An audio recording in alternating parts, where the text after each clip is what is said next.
Hey there, welcome back to High Infidelity, the best channel for cheating stories. Like and subscribe to channel for more spicy stories. Now, let's get into today's story video. Came home from a business trip early to find my wife prepared a meal and wine for her buddy. Our bed was unmade. My husband, a 54-year-old man, and I, a 55-year-old woman married for 31 years, we reside on the west coast of the United States. My firm relocated our little family of 3 children from the East Coast to the West Coast 20 years ago. I've grown in responsibilities over the years, and I'm now the VP of West Coast Operations. I clung to the coattails of a guy who would become my mentor. I took his place as North America VP when he was promoted. He has decided to retire. He has urged me to throw my hat in the ring to succeed him. If I win the job, I'll have to return to the East Coast, where we grew up.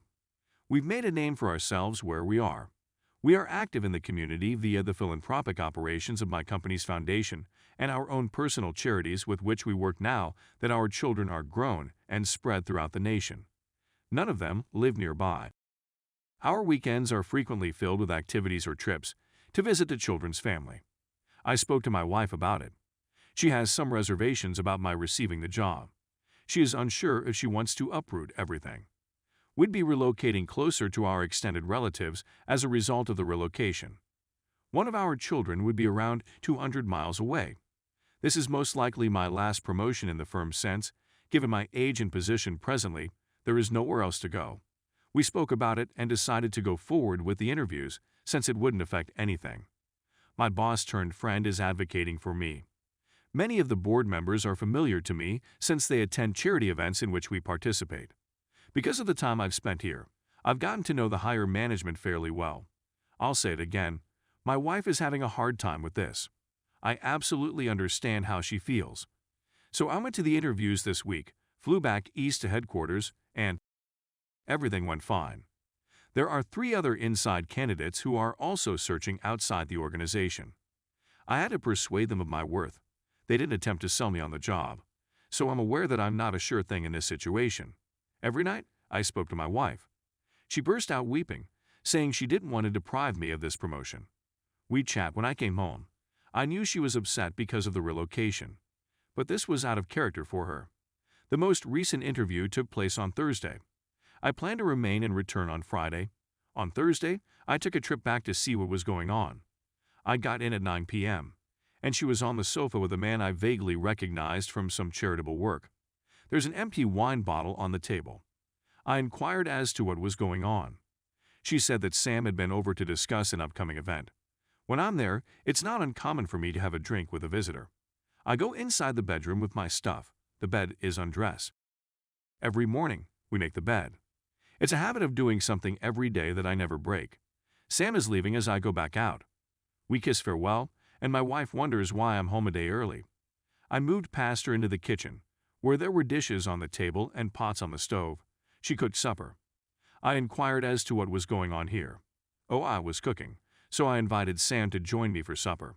When I'm gone, my wife will almost never make a whole supper. She inquires once again, "Why are you getting home so early?" She is plainly scared and trembling. I told her I understood she was unhappy about a future relocation and that I wanted to chat to her about it.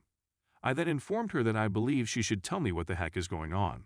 She bursts into tears and begins blubbering, something I couldn't figure out. She's a little tipsy from the wine, but she's waking up quickly. She claims that nothing is happening.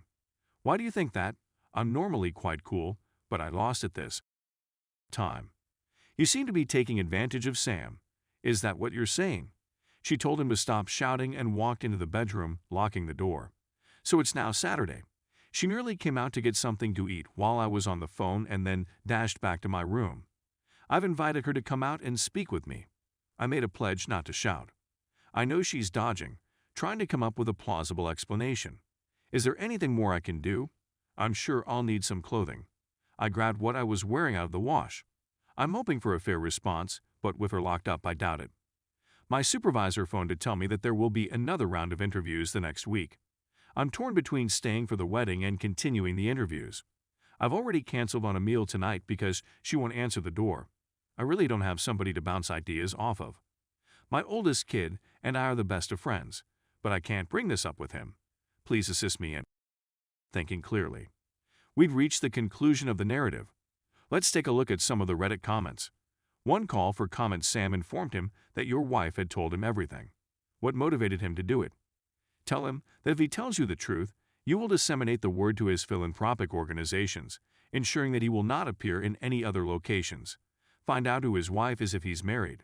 Inform her of what you saw. She has a right to know about your marriage. Unless she comes out to speak to you, tell her you're going to call the kids and tell them what you witnessed. She is aware of her guilt. That's why she's afraid to look you in the eyes. Don't speak to Sam, says the commentator. You're not married to Sam, are you? He is not to blame for you breaching your marital vows. Wife is obviously behaving guilty. I believe she will confess. Will you forgive her as she tries to find out how to tell you and come to terms with what it means that you know? Is she willing to work with you or start over where she lives?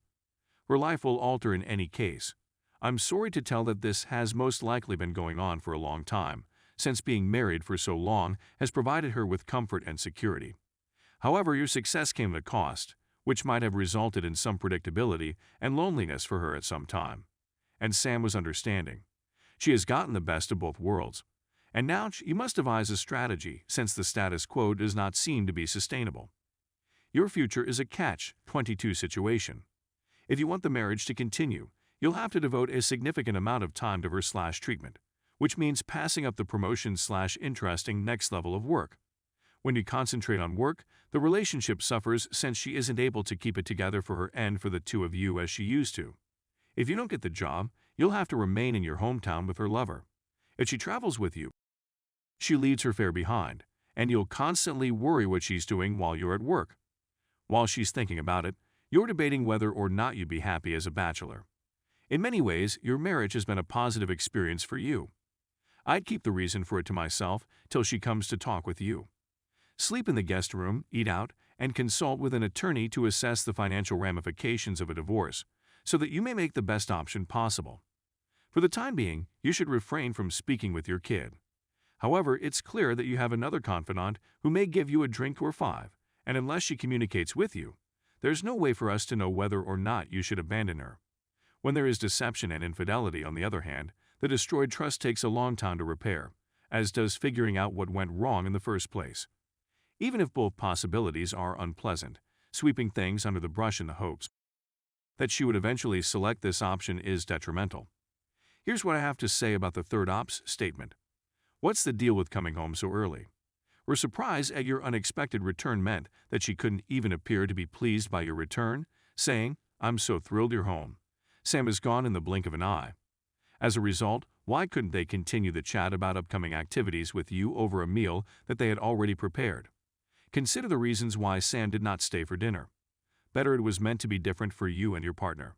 She is not pleased at all at the news of your interview for this prestigious position. She has locked herself in her room, away from you, and she hasn't talked to you since Thursday night, when you were at her house. The weekend has finally here. Opie, I apologize for being late for Act I. Nevertheless, it seems that you have sufficient information to make a sensible decision. She had lied and cheated. She had no notion she'd been apprehended, since they knew you'd be back home on Friday rather than Thursday. I have a feeling this was not their first encounter. You've given her far too much time for both of their stories to come together as a result of your actions. There is a conflict in my mind about whether or not I should attend the wedding and continue the interviews. OPI, are you positive that you tied the knot?